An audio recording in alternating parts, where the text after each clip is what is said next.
Hi all, ಎಲ್ಲರೂ ಹೇಗಿದ್ದೀರಾ? ಎಲ್ಲರೂ ಹ್ಯಾಪಿಯಾಗಿ ಹೆಲ್ದಿಯಾಗಿ ಇದ್ದೀರಾ ಅಂತ ಅಂದ್ಕೋತೀನಿ. ನನ್ನ ಮಾರ್ನಿಂಗ್ ರೂಟೀನ್ ಸ್ಟಾರ್ಟ್ ಆಗ್ತಾಯಿದೆ. ನಮ್ಮಮ್ಮ ಉಪ್ಪಿಟ್ಟು ಮಾಡೋಕ್ಕೆ ಎಲ್ಲ ರೆಡಿ ಮಾಡ್ಕೊಂಡಿದ್ರು. ನನಗಂತೂ ಉಪ್ಪಿಟ್ಟು ತುಂಬಾ ಇಷ್ಟ. ಇದು ಚುಕ್ಕು ಕಾಫಿ ಅಂತೆ, ಆದರೆ ತುಂಬಾ ಚೆನ್ನಾಗಿತ್ತು. ಹಾಲಲ್ಲಿ ಮಿಕ್ಸ್ ಮಾಡ್ಕೊಂಡು ಕುಡಿಯೋ ಥರ ಅಲ್ಲ, ಬ್ಲ್ಯಾಕ್ ಕಾಫಿ ಪೌಡ್ರ್ ಅದು. ಈ ಥರ ಬಿಸಿನೀರಲ್ಲಿ ಹಾಕಿ ಒಂದು 5 ನಿಮಿಷ, ಕುದಿಯೋ ಬಿಸಿನೀರಲ್ಲಿ ಹಾಕಿ ಒಂದು 5 ನಿಮಿಷ ಕ್ಲೋಸ್ ಮಾಡಿ ಇಟ್ಟಿದ್ರೆ ಕುಡಿಯೋಕ್ಕೆ ರೆಡಿ ಆಗೋಗುತ್ತೆ. ಹಬ್ಬದ ಸೀಸನ್ನು ಬರ್ತಾ ಇದೆ, ಎಲ್ಲ ಬ್ಯಾಕ್ ಟು ಬ್ಯಾಕ್ ಹಬ್ಬ ಬರ್ತಾ ಇದೆ. ಏನು ಅಡುಗೆ ಮಾಡ್ಕೋಬೇಕು ಅಂತ ನಿಮಗೆ ಅನಿಸಿದ್ರೆ ನನ್ನ ಚಾನಲಲ್ಲಿ ಒಂದಾದ್ಮೇಲೆ ಒಂದು ತೋರಿಸ್ತಾ ಇರ್ತೀನಿ, ನೋಡ್ಕೊಳ್ಳಿ. ಈಗ ಪಲಾವ್ ಮಾಡೋದು ನೋಡೋಣ. ಮೊದಲನೇದಾಗಿ ಎಣ್ಣೆ ಮತ್ತು ನಾನು ತೋರಿಸಿರೋ ಸ್ಪೈಸಸ್ಸು. ಫಸ್ಟ್ ಹಾಕಿರೋದು ಶಾಯಿ ಜೀರಾ ಅಂತ ಹೇಳಿಬಿಟ್ಟು, ಅದಾದಮೇಲೆ ಪಲಾವ್ ಎಲೆ, ಈರುಳ್ಳಿ ಬಂದುಬಿಟ್ಟು ನಾನು ಒಂದು ಫುಲ್ ಹಾಕ್ಕೊಂಡಿದ್ದೀನಿ. ಒಂದು ಸ್ವಲ್ಪ ಪುದೀನ ಹಾಕ್ಕೊಂಡು ಫ್ರೈ ಮಾಡಿಕೊಂಡು ನಾನು ಆಲೂಗಡ್ಡೆ ಹಾಕಿದ್ದೀನಿ. ಇದು ಕಡಲೆಕಾಳು ಚೆನ್ನಾಗಿ ಏನಕ್ಕೆ ಹಾಕಿರೋದಂದರೆ ಬಟಾಣಿ ಇರಲಿಲ್ಲ ಒಂದು ದಿನ, ಸರಿ ಇದು ಹಾಕ್ಬಿಟ್ಟು ಮಾಡಿ ನೋಡೋಣ ಅಂತ ಹೇಳ್ಬಿಟ್ಟು ತುಂಬ ಚೆನ್ನಾಗಿತ್ತು. ಅದು ಹಾಗೆ ಕಂಟಿನ್ಯೂ ಆಗ್ತಾಯಿದೆ, ಯಾಕಂದರೆ ಅದು ಡಿಫ್ರೆಂಟ್ ಟೇಸ್ಟಾಗಿ ಇರುತ್ತೆ. ಅದಕ್ಕೇ ಇನ್ನು ಇದಕ್ಕೆ ಒಂದು ಮಸಾಲೆ ರೆಡಿ ಮಾಡ್ಕೋಬೇಕು. ಅದಕ್ಕೆ ಚಕ್ಕೆ, ಲವಂಗ, ಸೋಂಪು, ಕಲ್ಲುವ, ಏಲಕ್ಕಿ ಇಷ್ಟು. ಅದೇ ಒಗ್ಗರಣೆಗೂ ಸೇಮು, ಇಲ್ಲಿ ಮಸಾಲೆಗೂ ಸೇಮು ಸ್ಪೈಸಸ್ ಹಾಕ್ತಾಯಿದ್ದೀನಿ. ಹಾಕ್ಕೊಂಡು ಲೈಟಾಗಿ ಫ್ರೈ ಮಾಡಿ ಈರುಳ್ಳಿ, ಬೆಳ್ಳುಳ್ಳಿ, ಶುಂಠಿ ಮತ್ತು ಹಸಿಮೆಣಸಿನ್ಕಾಯಿ, ಸ್ವಲ್ಪ ಕೊಬ್ಬರಿ, ಇದನ್ನು ಫ್ರೈ ಮಾಡಿಕೊಂಡು ಲೈಟಾಗಿ ಕಲರ್ ಚೇಂಜ್ ಆಗಬೇಕು. ಅದಾದಮೇಲೆ ಧನಿಯಾ ಸ್ವಲ್ಪ 1 ಟೀ ಸ್ಪೂನಷ್ಟು, 1 ಹಿಡಿಯಷ್ಟು ಪುದೀನ, 1 ಹಿಡಿಯಷ್ಟು ಕೊತ್ತಂಬರಿ, ಇಷ್ಟು ಹಾಕ್ಕೊಂಡು ಅದು ಲೈಟಾಗಿ ಫ್ರೈ ಆಗಿದ ತಕ್ಷಣ ಆರಕ್ಕೆ ಇಡಬೇಕು. ಆರಿಟ್ಟಾದಮೇಲೆ ರುಬ್ಕೊಂಡ್ರೆ ಮಸಾಲೆ ರೆಡಿ ಆಗುತ್ತೆ. ಈ ಫ್ರೈ ಆಗಿರೋ ತರಕಾರಿಗೆ ಮಸಾಲೆ ಹಾಕಿ ಲೈಟಾಗಿ ಹಸಿ ವಾಸನೆ ಹೋಗೋವರೆಗೂ ಫ್ರೈ ಮಾಡ್ಕೋಬೇಕು. ಅದು 1/4 ಟೀ ಸ್ಪೂನ್ ಅರಿಶಿನ, 2 ಟೀ ಸ್ಪೂನ್ ಧನಿಯಾ ಪುಡಿ ಇಷ್ಟು ಹಾಕಿ ಲೈಟಾಗಿ ಫ್ರೈ ಮಾಡಿಕೊಂಡು 1 ಟೊಮ್ಯಾಟೊ ಹಾಕಿದ್ದೀನಿ. ಇದು ಬಂದ್ಬಿಟ್ಟು 4-5 ಜನಕ್ಕೆ ಅಳತೆಗೆ ನಾನು ಮಾಡ್ತಾ ಇರೋದು. ಮೊಸರು ಸ್ವಲ್ಪ ಹಾಕ್ಕೊಂಡು 1-2 ನಿಮಿಷ ಫ್ರೈ ಮಾಡಿಕೊಂಡು ನೀರು ಎಷ್ಟು ಬೇಕೋ ಅಷ್ಟು ಹಾಕ್ಕೋಬೇಕು. ನೀರು ಆಲ್ರೆಡಿ ನಾನು ಕಾಯಿಸಿಟ್ಟಿದ್ದೆ, ಆಗಲೇ ತೋರಿಸಿದ್ನಲ್ಲ. ಮೊದಲೇ ಬಿಸಿ ಮಾಡಿ ಇಟ್ಕೊಂಡಿದ್ರೆ ಆಲ್ರೆಡಿ ಬಿಸಿಯಾಗಿರುತ್ತೆ ಪಾತ್ರೆ, ಹಾಕಿದ್ರೆ ಬೇಗ ಅದು ಕ್ವಿಕ್ಕಾಗಿ ಆಗುತ್ತೆ. ಹಬ್ಬದ ಟೈಮಲ್ಲಿ ಈ ಥರ ಮಾಡ್ಕೊಳ್ಳಿ, ಬೇಗ ಬೇಗ ಕೆಲಸ ಆಗುತ್ತೆ. ಇನ್ನು ನಾನು ಮೊದಲೇ ನೆನೆಸಿಟ್ಟಿದ್ದೆ ಅಕ್ಕಿ, ಅದನ್ನು ಹಾಕ್ಕೋಬೇಕು. ಹಾಕ್ಕೊಂಡು ಒಂದು ಕುದಿ ಬಂದ ಮೇಲೆ ವಿಶಿಲ್ ಹಾಕಿ ಎರಡು ವಿಶಿಲ್ ಹಾಕಿದ್ರೆ ಕೂಗಿಸಿದ್ರೆ ಆಯಿತು. ಇನ್ನು ಇದು ತರಕಾರಿ ಚಪಾತಿ, ಆದರೆ ಬೇಯಿಸ್ಬಿಟ್ಟು ಹಾಕೋದಲ್ಲ, ಚಿಕ್ಕದಾಗಿ ತುರಿಬೇಕು. ಚಿಕ್ಕದಲ್ಲಿ ತುರಿದ್ಬಿಟ್ಟು ಹಾಕಿ ಮಾಡಿಕೊಟ್ಟಿದ್ರೆ ಚೆನ್ನಾಗಿರುತ್ತೆ. ಅದು ನಾವು ಬೇಯಿಸ್ತೀವಲ್ವ, ಆ ಬೇಯಿಸೋ ಇದರಲ್ಲಿ ಹಾಗೆ ಅದು ಕ್ರಿಸ್ಪ್ ಆಗುತ್ತೆ, ತಿನ್ನೋಕ್ಕೂ ತುಂಬ ಚೆನ್ನಾಗಿರುತ್ತೆ.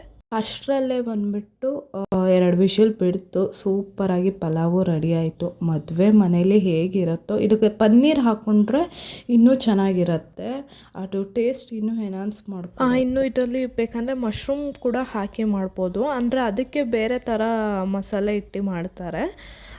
ಬೇಕಂದರೆ ನಾನು ನೆಕ್ಸ್ಟ್ ಟೈಮ್ ತೋರಿಸ್ಕೊಡ್ತೀನಿ. ಹಬ್ಬಕ್ಕೆ ಏನಾದರೂ ಅಡುಗೆಗಳು ಹೊಸ್ದಾಗಿ ನಾನು ತೋರಿಸ್ತಾ ಇರ್ತೀನಿ. ಬೇಕಾದವರು ನನ್ನ ಚಾನಲ್ನ ಚೆಕ್ ಮಾಡ್ಕೊಳ್ಳಿ, ಫ್ರೆಂಡ್ಸ್ಗೆ ರೆಫರ್ ಮಾಡಿ ನನ್ನ ಚಾನಲ್ನಲ್ಲಿ ನೋಡಿಕೊಂಡು ಅಡುಗೆ ಮಾಡ್ಕೋಬೋದು.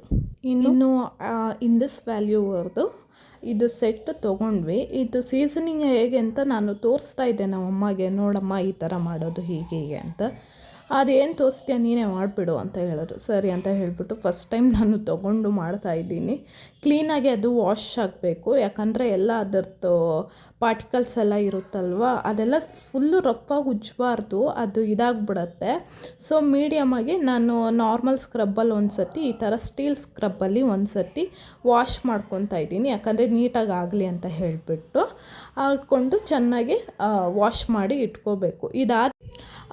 ಒಂದು ವಿಡಿಯೋದಲ್ಲಿ ನೋಡಿದೆ, ಶೆಫು ಬಂದುಬಿಟ್ಟು ಹುಣ್ಸೆಹಣ್ಣು ಹಾಕ್ಬಿಟ್ಟು ನೀರು ಫುಲ್ ಹಾಕ್ಬಿಟ್ಟು ಕುದಿಸ್ಬೇಕು, ಅದರಲ್ಲಿರೋ ಅಂಶ ಎಲ್ಲ ಬಂದ್ಬಿಡತ್ತೆ. ಅದಾದಮೇಲೆ ಬೇಕಂದರೆ ಎಣ್ಣೆ ಹಾಕ್ಬಿಟ್ಟು ಈರುಳ್ಳಿ ಫ್ರೈ ಮಾಡ್ಕೊಬೇಕು ಅಂತ. ಯಾಕಂದರೆ ನಮಗೆ ಪೂರ್ತಿ ಗೊತ್ತಿದ್ದರೆ ಮಾಡ್ಕೋಬೋದು, ಅರ್ಧ ಗೊತ್ತಿದ್ದರೆ ಹೇಗೆ ಮಾಡ್ಕೊಳೋದು. ಅದಕ್ಕೆ ಬರೀ ಅದನ್ನು ಸ್ವಲ್ಪ ಏನು ತೊಳೆದಿದ ತಕ್ಷಣ ಇದು ಮಾಡೋಕ್ಕೆ ಹೋಗಿಲ್ಲ, ಸ್ವಲ್ಪ ಡ್ರೈ ಮಾಡಿಬಿಟ್ಟು ಅದಾದಮೇಲೆ ಎಣ್ಣೆ ಪೂರ್ತಿಯಾಗಿ ಸ್ಪ್ರೆಡ್ ಮಾಡಿಬಿಟ್ಟು ಒಂದು 5 ನಿಮಿಷ ಬಿಟ್ಟು, ಇವಾಗ ನಾವು ನಾರ್ಮಲಾಗಿ ದೋಸೆ ಹಾಕಬೇಕಾದ್ರೆ ಮಾಡ್ತೀವಲ್ವ, ಈರುಳ್ಳಿ ಉಜ್ಜಿಬಿಟ್ಟು ಆ ಥರ ಮಾಡಿಬಿಟ್ಟು ಈರುಳ್ಳಿನ ಚಿಕ್ಕದಾಗಿ ಕಟ್ ಮಾಡಿಬಿಟ್ಟು ಆ ಮೂಲೆಗೂ ಹೋಗೋ ಥರ ಚೆನ್ನಾಗಿ ನಾನು ಫ್ರೈ ಮಾಡಿದೆ. ಅದು ಫ್ರೈ ಮಾಡೋದಂದರೆ ಫುಲ್ಲು ಕಪ್ಪಗಾಗಬೇಕು, ಕಪ್ಪಗಾಗಿ ಇದೆಲ್ಲ ಬಿಟ್ಕೋಬೇಕು, ಅದರಲ್ಲಿ ಫುಲ್ ಡ್ರೈ ಆಗಿಬಿಡಬೇಕು ಈರುಳ್ಳಿ. ಆ ಥರ ಫ್ರೈ ಮಾಡಿಬಿಟ್ಟು ಅದಾದಮೇಲೆ ನಾನು ಟ್ರೈ ಮಾಡಿದೆ, ತುಂಬ ಚೆನ್ನಾಗಿ ಬಂತು. ಇನ್ನು ಹಬ್ಬಗಳು ಬರ್ತಿದೆಯಲ್ವಾ, ಒಬ್ಬಟ್ಟು ಮಾಡ್ಕೊಳಕ್ಕಾಗಿರ್ಬೋದು, ನಾರ್ಮಲಾಗಿ ಚಪಾತಿ ಮಾಡ್ಕೊಳೋದು, ದೋಸೆ ಮಾಡ್ಕೊಳೋದು. ಯಾಕಂದರೆ ಐರನ್ ಪ್ಯಾನಲ್ಲಿ ಬಂದುಬಿಟ್ಟು ನಾವು ಚೆನ್ನಾಗಿ ಪಳಗಿಸಿಟ್ರೆ ನಾನ್ ಸ್ಟಿಕ್ ಥರ ವರ್ಕ್ ಆಗುತ್ತೆ ಅಂತ ಹೇಳಿದ್ರು. ಸರಿ ಅಂತ ಹೇಳಿಬಿಟ್ಟು ಅದನ್ನು ಚೆನ್ನಾಗಿ, ಅಂದರೆ ನನಗೆ ಆದ್ರೂ ಭಯವಾಗೇ ಇತ್ತು. ಯಾಕಂದರೆ ಎಕ್ಸ್ಪೀರಿಯನ್ಸ್ ಇರೋರು ಮಾಡಿದ್ರೆ ಅವ್ರಿಗೆ ಗೊತ್ತಿರುತ್ತೆ ಟೆಕ್ನಿಕ್ಕು, ಹೆಂಗೆ ಮಾಡಿದ್ರೆ ಹೆಂಗಾಗುತ್ತೆ ಅಂತ. ಯಾಕಂದರೆ ನಾನು ಫಸ್ಟ್ ಟೈಮ್ ಮಾಡ್ತಾ ಇರೋದಲ್ವ, ಆದ್ರೂ ಸ್ವಲ್ಪ ಅದರಲ್ಲಿ ಭಯ ಇತ್ತು, ಹೆಂಗೆ ಬರುತ್ತೋ ಏನೋ ಅಂತ ಹೇಳಿಬಿಟ್ಟು. ಬಟ್ ನಾನು ತುಂಬಾ ಅದು ಫ್ರೈ ಮಾಡ್ತಾಯಿದ್ದೀನಿ, ಆಗ್ತಾನೇ ಇಲ್ಲ. ಯಾಕಂದರೆ ತವ ಬಿಸಿ ಆಗೋಕ್ಕೆ ಒಂದಷ್ಟೊತ್ತಾಯಿತು. ಅದಾಗಿದ್ದ ತಕ್ಷಣ ಈರುಳ್ಳಿ ಹಾಕಿದೆ, ಹಾಗೆ ಅದನ್ನು ಕೂಡ ಬೇಗ ಆಯಿತು. ಚೆನ್ನಾಗಿತ್ತು, ಅಂದರೆ ಫಸ್ಟ್ ಟೈಮೇ ಚೆನ್ನಾಗಿ ಬಂತು, ಅದೊಂದು ಖುಷಿ ಆಯಿತು. ದೋಸೆ ಹಾಕಿದೆ, ಬ್ಯಾಟರು ತುಂಬ ಚೆನ್ನಾಗಿ ಅದು ಬರುತ್ತೋ ಇಲ್ವೋ ಅಂತ ಇದಾಯಿತು. ಫಸ್ಟ್ ದೋಸೆ ಸ್ವಲ್ಪ ಸ್ಟ್ರಕ್ ಆಯಿತು, ಆದರೆ ಬಂದ್ಬಿಡ್ತು. 2ನೇ ದೋಸೆ ಬಂದ್ಬಿಡ್ತು ನೀಟಾಗಿ, ಅದಕ್ಕಿಂತ ಚೆನ್ನಾಗಿ ಬಂತು. ಇನ್ನು ನನ್ನ ವಿಡಿಯೋ ಯಾರ್ಯಾರು ನೋಡ್ತಾ ಇದ್ದೀರಾ ತುಂಬ ಥ್ಯಾಂಕ್ಸ್. ಯಾಕಂದರೆ ನಾನು ನೀವೊಂದು ಸಬ್ಸ್ಕ್ರೈಬ್ ಮಾಡಿದ್ರೆ ನನಗೆ ಮೋಟಿವೇಶನ್ ಆಗುತ್ತೆ ಇನ್ನು ವೀಡಿಯೋ ಹಾಕೋಕ್ಕೆ. ನಮ್ಮ ಚಾನಲಲ್ಲಿ ಇನ್ನೂ ಹಬ್ಬದ ಸೀರೀಸ್ ಸ್ಟಾರ್ಟ್ ಆಗ್ತಾ ಇದೆ ಅಲ್ವಾ, ಇನ್ನೂ ವೆರೈಟಿ ಅಡುಗೆ ಮಾಡೋದು. ಇವಾಗ ಮಾಮೂಲಿ ಮಾಡೋದೆ, ಅದು ಇನ್ನೂ ಸ್ವಲ್ಪ, ಇವಾಗ ನೋಡಿ ಪಲಾವ್ ಮಾಡೋದೆ, ಅದಕ್ಕೆ ಪನ್ನೀರ್ ಹಾಕಿದ್ರೆ ಪನ್ನೀರ್ ಪಲಾವು, ಮಶ್ರೂಮ್ ಹಾಕಿದ್ರೆ ಮಶ್ರೂಮ್ ಪಲಾವು, ಆ ಥರ ಅಂದರೆ ಬೇರೆ ಥರ ಮಾಡೋದೇ ಇರೋದು. ಆ ಥರ ತೋರಿಸೋಣ ಅಂತ ಇದ್ದೀವಿ.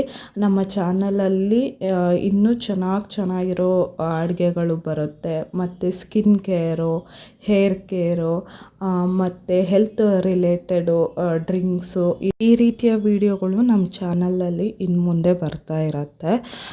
ನೀವು ಒಂದು ಲೈಕ್ ಮಾಡಿ, ಒಂದು ಸಬ್ಸ್ಕ್ರೈಬ್ ಮಾಡಿದ್ರೆ ನನಗಿನ್ನೂ ಮೋಟಿವೇಶನ್ ಆಗುತ್ತೆ. ಇನ್ನೂ ಈ ಥರ ತೋರಿಸೋಣ, ಆ ಥರ ತೋರಿಸೋಣ ಅಂತ ನನಗೆ ಮೋಟಿವೇಶನ್ ಬರುತ್ತೆ. ತೋರ್ಸೋಕ್ಕೆ ನಾನು ಟ್ರೈ ಮಾಡ್ತೀನಿ. ನನ್ನ ಚಾನಲ್ ನೀವು ಸಬ್ಸ್ಕ್ರೈಬ್ ಮಾಡಿ ಇಟ್ಕೊಂಡ್ರೆ ನಾನು ಏನು ವೀಡಿಯೋ ಹಾಕ್ತೀನಿ ತಕ್ಷಣ ನಿಮಗೆ ಸಿಗತ್ತೆ. ಅಂದರೆ ನಿಮಗೆ ತಕ್ಷಣ ಏನು ಅಡುಗೆ ಮಾಡಬೇಕು ಹಬ್ಬಕ್ಕೆ ಅನ್ನೋದು ಒಂದು ಐಡಿಯಾ ತಕ್ಷಣ ಸಿಗುತ್ತೆ. ಇನ್ನು ನಾನು ಮಾಡ್ಕೊಂಡೋಗಿ ದೋಸೆ ಚೆನ್ನಾಗಿ ಬಂತಲ್ವ, ಆ ಖುಷಿಗೆ ತೊಗೊಂಡೋಗಿ ಕೊಟ್ಟೆ ಮನೇಲಿ. ಯಾವುದ್ರಲ್ಲಿ ಮಾಡಿದೆ ಅಂತ ಕೇಳಿದ್ರು, ಹೊಸ ಪ್ಯಾನು ಅಂತ ಹೇಳಿದ್ದಕ್ಕೆ, ಪರವಾಗಿಲ್ಲ ಇಷ್ಟು ಚೆನ್ನಾಗಿ ಬಂದುಬಿಟ್ಟಿದೆ ಅಂತ ಹೇಳ್ಬಿಟ್ಟು ಬಂದು ಅವರೊಂದು ದೋಸೆ ಹಾಕಿದ್ರು. ಆವಾಗ ಅವ್ರಿಗೆ ಸಮಾಧಾನ ಆಯ್ತೇನೋ ಚೆನ್ನಾಗಿ ಮಾಡಿದ್ದಾಳೆ ಅಂತ. ಚೆನ್ನಾಗಿ ಬಂತು, ದೇವ್ರ ದಯದಿಂದ ಚೆನ್ನಾಗಿ ಬಂತು. ಏನೋ ಫಸ್ಟ್ ಟೈಮು, ಅದೇ ಒಂದು ಖುಷಿ ಆಯಿತು. ಮಖಾನ ಇತ್ತು, ಅಂದರೆ ನೋಡಿ ಮೇಲೆಲ್ಲ ಈ ಥರ ದೊಡ್ಡದಿತ್ತು, ಒಳಗೆಲ್ಲ ಚಿಕ್ಕದಿತ್ತು. ಅಂದರೆ ಚಿಕ್ಕದು ಏನಂದರೆ ಅದು ಫ್ರೈಯೂ ಆಗೋಲ್ಲ, ಮತ್ತು ಗಟ್ಟಿ ಬಾಯಿಗೆ ಸಿಗುತ್ತೆ, ಒಳ್ಳೆ ಯಾವುದೋ ಕಾಳು ತಿಂದಂಗೆ ಇರುತ್ತೆ. ಇದು ಚೆನ್ನಾಗಿ ಅದು ಫ್ರೈ ಆದಮೇಲೆ ನೋಡಿ ನಾನಿವಾಗ ತೋರಿಸಿದ್ನಲ್ಲ ಆ ಥರ ಕಡಲೆಪುರಿ ಥರ ಅದು ಏನು ಕ್ರಿಸ್ಪಿಯಾಗಿ ಅಷ್ಟು ಚೆನ್ನಾಗಿ ಬರಬೇಕು. ಇನ್ನು ಇದು ಬಂದ್ಬಿಟ್ಟು ಚಾಕ್ಲೇಟ್ ಮಖಾನ ಮಾಡಬೇಕಂತ ಇದ್ದಿತ್ತು plan. Dairy milk chocolate silk ತೊಗೊಂಡು ಬಂದುಬಿಟ್ಟು ಕರಗಿಸ್ತಾ ಆಗ್ತಾನೇ ಇಲ್ಲ. ಅದನ್ನು ಮಾಡೋಕ್ಕೇ ½ ಅವರ್ ಆಗೋಯಿತು, ಅದು ಕರಗಲೇ ಇಲ್ಲ. ಇನ್ನು ಅದಕ್ಕೆ ಬಿಸಿನೀರು ಹಾಕಿ ಮಿಕ್ಸ್ ಮಾಡಿ ಏನೇನೋ ಮಾಡಿದ್ಮೇಲೆ ಒಂದು ಲೆವೆಲ್ಗೆ ಬಂತು. ಆದರೆ ಟೇಸ್ಟ್ ತುಂಬ ಚೆನ್ನಾಗಿತ್ತು.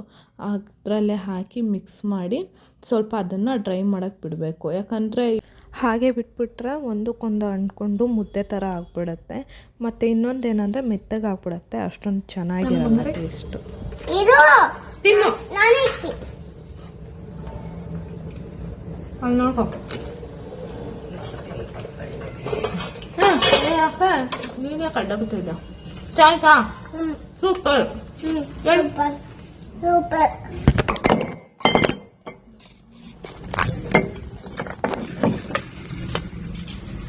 ನೋಡಿ, ಇದು ಗಾಳಿಗೆ ಆರಿದ್ಮೇಲೆ ಈ ಥರ ಚೆನ್ನಾಗಾಗತ್ತೆ. ನೀವು ಬಾಕ್ಸಲ್ಲಿ ಇಟ್ಕೊಂಡು ತಿನ್ಬೋದು, ತುಂಬ ಚೆನ್ನಾಗಿರುತ್ತೆ. ಓಕೆ, ಇದಾಗಿತ್ತು ಇವತ್ತಿನ ವಿಡಿಯೋ.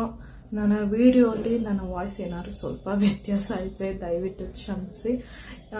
ಮುಂದಿನ ವಿಡಿಯೋದಲ್ಲಿ ಸಿಗ್ತೀನಿ. ಇನ್ನು ಹಬ್ಬದ ಸೀರೀಸು ಸ್ಟಾರ್ಟ್ ಮಾಡೋಣ ಅಂತ ಇದ್ದೀನಿ. ಏನು ಹಬ್ಬಕ್ಕೆ ಅಡುಗೆಗಳು, ಇವಾಗ ಒಬ್ಬಟ್ಟು ಮಾಮೂಲಿ ಮಾಡೇ ಮಾಡ್ತೀವಿ, ಅದರಲ್ಲಿ ಡಿಫ್ರೆಂಟಾಗಿ ಮಾಡೋದು ಹೆಂಗಿರುತ್ತೆ ಆ ಥರ ಮಾಡೋಣ ಅಂತ ಇದ್ದೀನಿ. ನೋಡೋಣ. ಲೈಕ್ ಮಾಡಿ, ಶೇರ್ ಮಾಡಿ, ಕಮೆಂಟ್ ಮಾಡಿ, ಇಷ್ಟ ಆದರೆ ಸಬ್ಸ್ಕ್ರೈಬ್ ಮಾಡಿ. ಹಾಕೋಕ್ಕೆ ಟ್ರೈ ಮಾಡ್ತೀನಿ. ನೋಡಿಕೊಂಡು ಹಬ್ಬಕ್ಕೆ ನೀವೇ ಮಾಡಿಕೊಂಡು ಎಂಜಾಯ್ ಮಾಡಿ.